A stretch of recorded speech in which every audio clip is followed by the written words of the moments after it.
Real music exclusive. I grew up like a savage.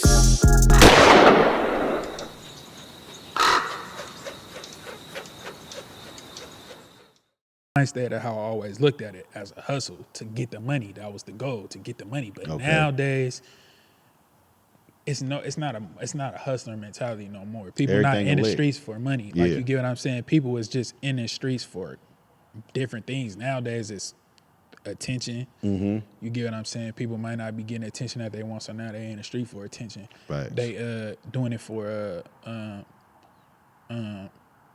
acceptance. A lot of people just doing that shit because they want to be accepted or look cool and all that kind of shit. So I really think the thing that really did it was Chicago. Right, bro. Chicago changed everything. You right. So like once niggas was looking at niggas like Chief Keef Yeah. and seeing how they shit going, and then the academics came, and now niggas telling stories, oh, this happened, oh, he got smoked, or that happened, or this. So now everybody all across the world trying to do this. You get what I'm saying? Because you had the Bloods and Crips and all that shit in LA and whoop whoop and all that, and that had its cycle. But for my generation, it was Chicago. I'm glad you said Chicago that is what because turned up my generation. you are well versed enough in both cultures, like the old school culture and to what it became. So you can articulate that. You can say that, like, and I'm glad you said it because that'll be a high point for me to repost and repost and repost because I want people to know how it happened. Like, and you absolutely right. Like the way Chief Keef and them got down, the way it was glorified, the way academics made the war in Chirac, it changed everybody's ghetto, not just ours. Every young nigga's ghetto got changed. And it's the same thing all around now. So what's the main things of a nigga way out? A nigga way out is entertainment or sports. Facts. So if a nigga not doing sports, a nigga doing entertainment. So if you trying to be entertainment, who you trying to be like? Chicago. So what that means is funk going on, right? So now we going against them, they going against us. We rapping about it, like same like they did. And then guess what these other niggas is doing? Swamp Stories, all them woo woo. They trying to be academics. Yeah. So it's the same shit now, but it's just going all different places, spreading all across America. You feel me? That's a fact, but bro. It's the same blueprint. That's a fact. When you damn, that's crazy. When the original RBE, right? So it's you, Sneak, and Wayne. Yeah. Damn. Yeah. Flex so, City Streets, my cousin too. And City Streets.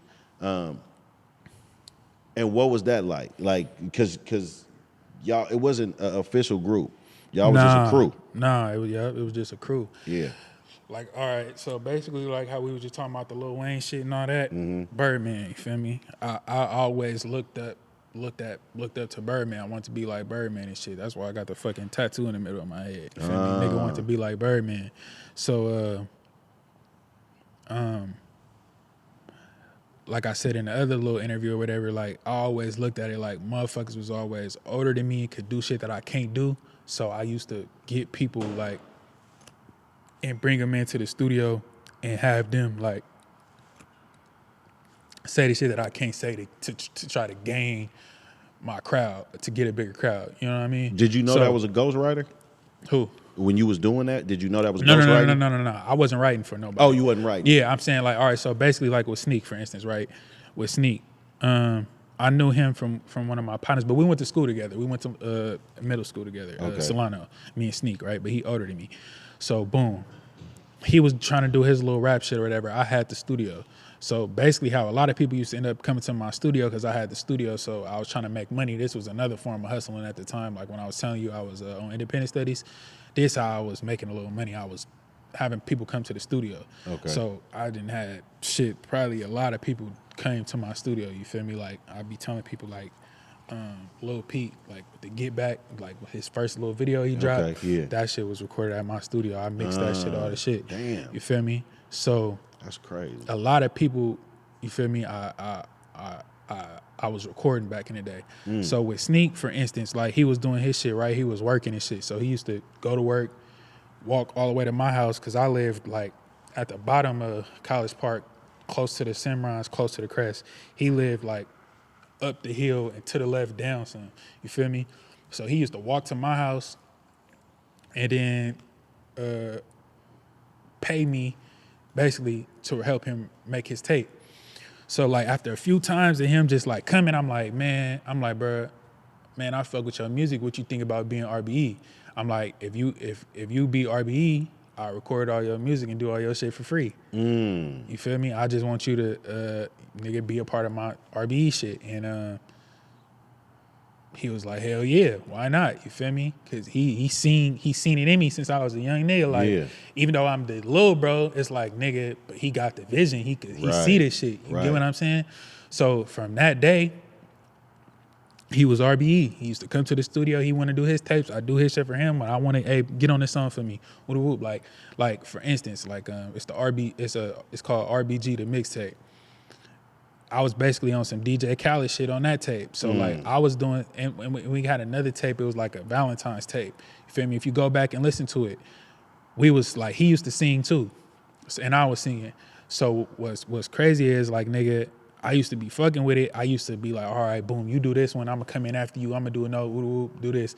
And then we did that. We put that out. Next thing you know, DJ Khaled ended up coming with his shit. And that's when he had August Alsina and Chris Brown singing together. So I'm like, okay, I'm on some DJ Khaled shit. You feel me? Like, I just been orchestrating shit since a young nigga. You feel me? Because I like,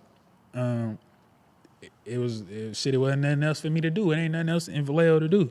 So nigga, it's the music. So that's what I'm doing. So anybody that's around that's into the music too, that I feel like you something, because a lot of people I had recorded before, but it was just like more about the money type shit. Yeah. But the people that I felt like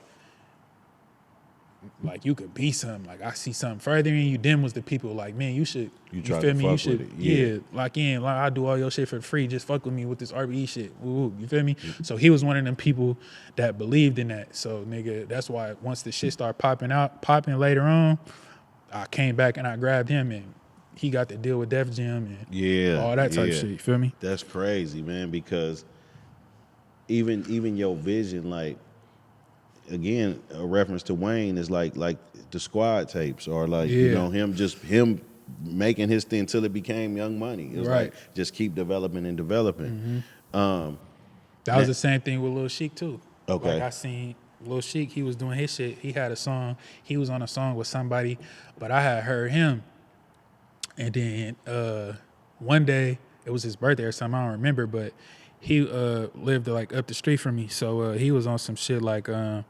One of our partners that was in between us was like, man, it's his birthday or something like that. He like, man, he trying to get in the studio. He trying to come to the studio. So I'm like, all right, yep, it's good. But I been knew him too because we went to middle school together too. So I brought into my studio. The first song we did was Stash Spot. When I heard him do the song, I'm like, man, I fuck with your voice raw. And then we ended up doing Ballin'. You feel me?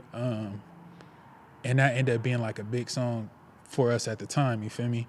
This one, the SOB RBE shit was just starting. So even with him, I'm like, man, just rock out with me. Like, and then Tutu too, but he ended up dying. But yeah, rest in peace, Tutu. But yeah, so then I was like, man, I just took them under my wing on some music shit. Like, bro, I think you could really do this music shit. Just fuck with me on this RBE shit, you feel me?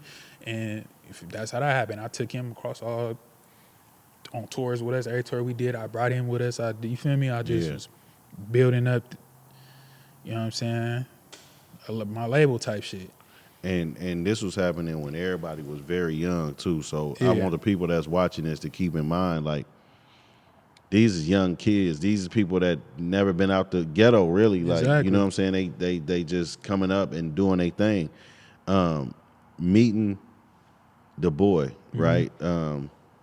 Or D-Boy at the time, was that on the game? Yeah. So was y'all playing 2K? Call of Duty. Call of Duty. And you know, I want to highlight that, right? Because I don't think that like I think of shit like way deeper, right? Like for instance, I just left Egypt, right? And I started looking at the monuments and shit that was going on and happening, but people don't realize in between dynasties was thousands of years, right? Like thousands of years. But it makes me think of just like evolution and how fast shit evolved. Like, I might have met somebody at the rec center when I was young from going to shoot hoop. I might have met somebody at school. I might have met somebody, but I've never been able to meet nobody on the game. You know what I'm saying? I'm talking about as a young nigga, right? And for y'all, I think it's a beautiful thing because I look at people like the YBN guys, right? With Namir and Corday and all. They didn't grow up together, but they met on the game. You know what I'm saying? And it's shit like that. I just find that shit fascinating. You know what I'm saying? Because if done right, which in y'all case, I do feel like it was done right because it created some legendary shit, right? No matter what happened. Right. But meeting on a game and playing Call of Duty, like, how was that? Like, how does it go from we playing this shit every day to like come through or let's meet up or let's like how did that happen? Yeah, it's cause it's the same process. So basically, around this time, Sneak, he kind of like backed up off the music shit because he just started working and shit.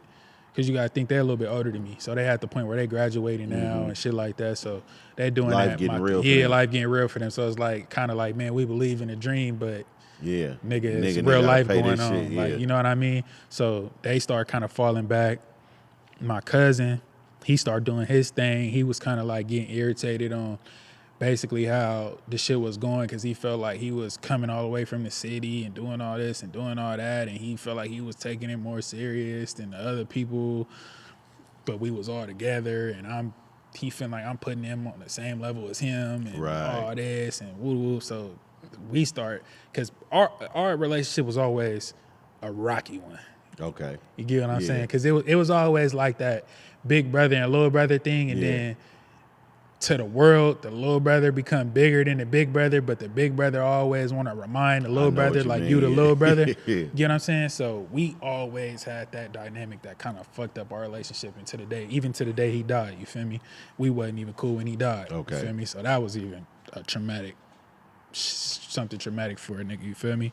So it happened the same way, basically, like they was kind of on their own thing now, so now I'm left by myself again. You feel me? And me and Young Wayne at this time, so we just doing our shit. We had the females on. We did the females on my trap line, like what is it, 1 and 2? 1 and 2. We did females on my trap line 1 and 2, and around this time, this is where I'm starting to gain my Yhung T.O style at. We had a song called No Scrubs on there. Okay. This around the time where I had made one of my songs again. It was like a big song back in high school. Like the whole school was off that shit. It was off No Scrubs. This is like before the SOB RBE shit. So this is like 2015, brother. Like 2015. Yeah, it's like 2015. So we got the shit going with that. I had again. We had the No Scrubs. That was on our joint tape. And that's kind of like where I came up with the style, like singing on the hook and then rapping on the verse. Okay. So that's kind of like where I started to figure out how to blend my style and you know what I'm saying, make it something. And then, like I said, I started cussing and shit at this time. So at this time, we already got our shit up and going, like on the music end. And then, like I said, the Boii, they was always known as like the shoe, like they was SOB, shoes over bitches at the time. So it was a big shoe trading culture. All that shit was going on Facebook and shit. Everybody was in the shoe shit. So they was like popular in that crowd. Okay. So I'm looking at it, I'm like, all right, well, they kind of got some popularity when it comes to that shit already. Well, not they, just the Boii. He got some popularity when it comes to that shit. So when I heard him rap, like he was just doing a little freestyle, like on some DB the General type shit, like on some just like saying wild ass shit, but he playing around though. He just joking, like, you feel me? But when I heard it, I heard his voice, and I heard the cadence of his voice, and I'm just like,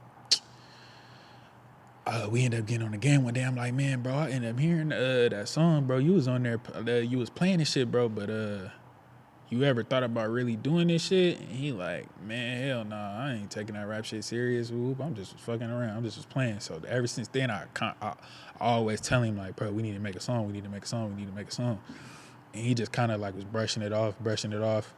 And then one day he was like, man, he was like, all right, we was probably on the game till like 3-4 o'clock in the morning, just on some random shit, just talking and shit, because we always knew the same people. Okay. You feel me? So it'd be like I'll be going to school with somebody or something, and then he'd call me and be like, man, bro, he told me this or that happened at school, which I was on, or da-da-da-da. Because we always knew the same people, but we just never knew each other. Okay. You feel me? So we always had hella shit to talk about. So basically, I just I was like, all right, I know a way that we can make a song. I'm like, all right, I'm gonna send you this song. I think it was like DJ Mustard and YG. It was something like Every Day. What was the song called? Every Day? It was DJ Mustard Every Day or something like that. He had some song, I don't remember, but it was that beat. Different. It was I'm Different. That's what it was. 2 Chainz and I'm Different. It was that beat. So I made a song on it. I sent him the song. I said, all right, now listen to the song, write to the song, listen to the song in your headphones. And when a verse come on, record yourself in your phone. Okay. You feel me? So he ended up doing it. I said, all right, now just send me the audio. So he rapping to it with it in his ears. The phone is like the mic. So it's like he created his own studio, right? So he sent me the vocals over. You feel me? I put it in the Pro Tools. I put it on there. I sent it to him. He like, bro, what the fuck? It sound like we really just made a real song. Yeah. Like, so right then and there, he like, nigga, you raw. Like, you him. Like, he like, nigga, how did you do that? Like, but it's like, nigga, it's cause if you listen to the beat in the headphones, that mean you rapping on beat. And all I gotta do is place it. Yeah. As long as, but because he got the headphones on, you can't hear the beat in the phone. Right. You get what I'm saying? Right. So it's like you in the studio, basically. So he sent me the vocals. I put it on there. I sent it to him. He like, damn, bro, you hella raw. Like, woo, woo. He like, man, this shit actually dope. Woo, woo. Next time, though, I'm going to really be more serious. We got to really do it. Woo, woo. So probably like a year or something go by. And we finally just was like, I started driving at the time. Because he lived all the way in Benicia, so it was no way I could get to him. But once I turned like 16, I got my license, I started driving. So once I started driving, I'm like, where you at? I'm about to pull up on you. Right.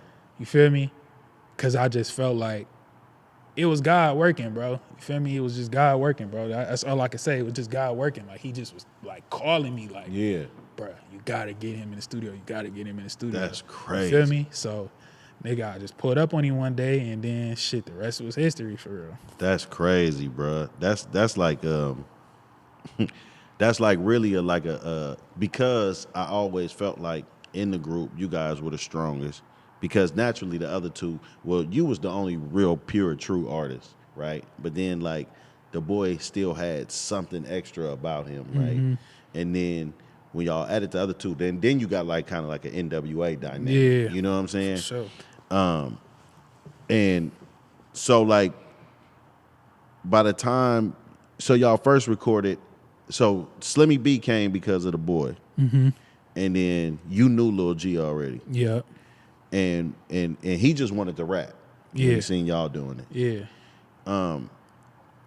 And from that moment to after the 4-member group was assembled, how long after that did Anti come, and how many songs later?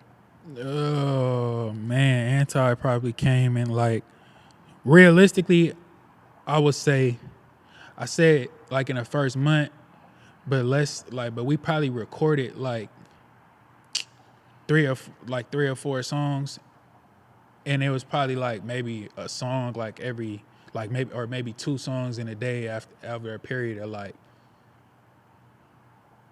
6 weeks or something. Like you guys said, we might record 2 songs this day, 2 weeks later we might record another song, 2 weeks later we might record another song. But in a period of like that 6 weeks, we had Anti and I Could Never. I don't know where. I don't know if it was the 3rd, the 4th, the 5th, the 6th song. I don't know, but I just know somewhere in the period of that, or I even give it 2 months. The first between a month and 2 months of me meeting Slimmy B, we made Anti. And y'all are the #1 example that I use, right, for no excuses, right? So anytime somebody say, "Oh man, well I don't got woo woo," I was like, "Well, what did SOB have?" Like nigga, literally, but raw talent. Like either your shit dope or it ain't, bro. Like you know you can make any excuse you want to make, but and it took time too, though. Yeah. You get what I'm saying? Yeah. So like you gotta think about it, like which I think not that I'm trying to take credit for it or nothing, but what I just want to put in people's perspective is, bro, you got to think this is 10 years of me already perfecting how to do this shit. So by the time we come together, it's like everything is right. You get what I'm saying? A nigga got the right equipment. A nigga got the booth. A nigga got all this shit. So when we do it, it's right. It's like we didn't have to. We kind of had, like, basically what I'm saying is we kind of had a cheat code. Like we kind of skipped ahead of the line. You did enough of the trial and error shit for everybody. Yeah, like we kind of was able to skip ahead of the line because we already came out the gate damn near on some professional type shit. We didn't have to, you know what I mean? Yeah. Just on the music aspect, nothing else. But with the music shit, like we already came out the gate, and then by the time we came, like you gotta think, when I was coming up, I got videos and shit on YouTube and shit like that. But by the time I was coming up, nigga, it was hella hard to shoot a music video. Oh man, nigga, it was hella hard to shoot a music video. So by the time when we come now, all they gotta do is hit B gigs. Either Slimmy B, I think Slimmy or somebody. All they gotta do is hit B gigs. He just come shoot a video, edit the shit up, whoop. Like nigga, like that is easy. Like, Stay on blue. I'm just trying to stay racked up like you. Put an 8 in a 1 and do magic. Tryna stretch hair on like elastic. Eco-friendly drug dealer, I don't waste no plastic. Use all 4 corners of that baggie.